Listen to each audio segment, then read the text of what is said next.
Hello my friends, it's Gabriel with the Last Huntsman channel here again. This is the third episode of the second season of gardening for SHTF. Give you guys a quick update on my garden here. Let me pop you guys off the tripod. And well, it's starting to look pretty damn good overall. I got broccoli coming up,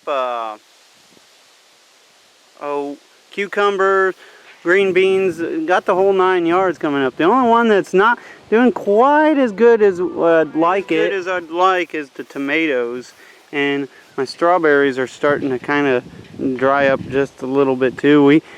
We went literally almost a month now without rain, and so I'm hoping we get some rain. But today what I'm going to do, other than just this update, is I'm going to put some cages around my cucumbers, because cucumbers is a vining plant, and with that being said, they kind of need cages. And you could generally go buy cages for them, but they can kind of be expensive, and as part of gardening thing that they try to do is make it expensive so you can't do it. But if you just have a little bit of innovation, you could just use some regular fencing that you get anywhere and just make your own cages.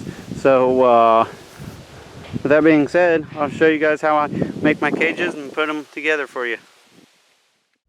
Alright, so what I'm going to do first here is I'm going to take my fence post, my post setter here. I'm going to try to watch my cucumbers because they are a rather sensitive plant, because then if you bruise the stems, they'll do so well.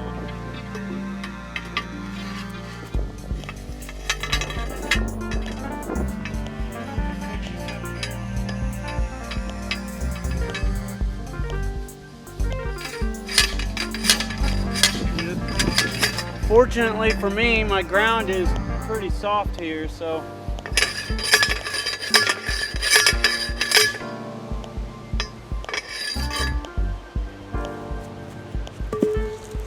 then I'm going to grab one of my cages here, kind of go around the cucumber plant, like so. Grab me another fence post, set up as close as I can.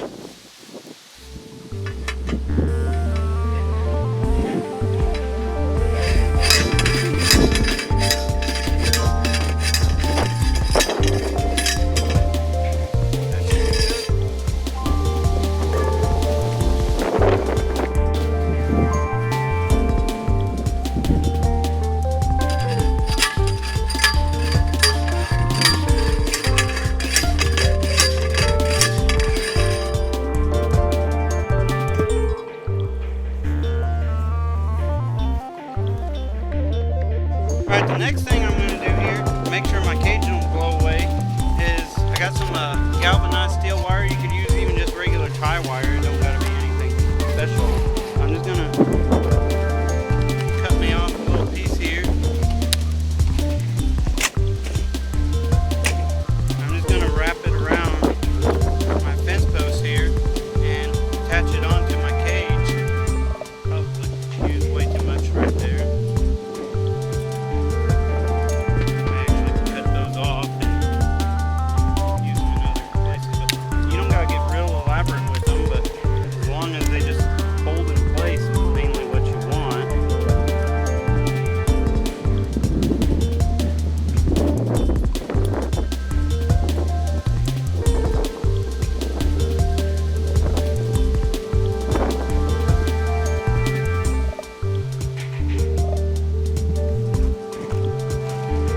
But yeah, I'll go through and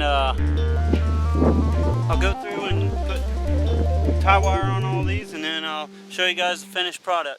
Well, I got my cucumber cages done. Not the most prettiest ones, you know, but I'm not going for a beauty contest.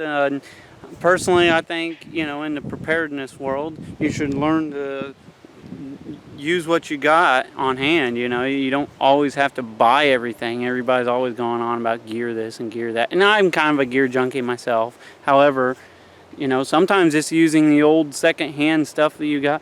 out on the old farm, you know, is one, saves you a lot of money, and also is sometimes just the best thing you can do. While I was also setting up those cages, I also picked a handful of radishes. So I actually had about twice as many, but had a fellow farmer come by, gave some away. That's one thing about doing a garden, is a lot of times you can simply give your food away and help other people, and or get a lot of favors because of that. So that's part of building community, you know. A lot of people's always like Lone Ranger type of prepper, which I think is kind of foolish. I think the best thing you can do is build a community, have outreach to other people, like-minded people especially. With all that being said, be prepared both physically and spiritually. God bless. Carry on.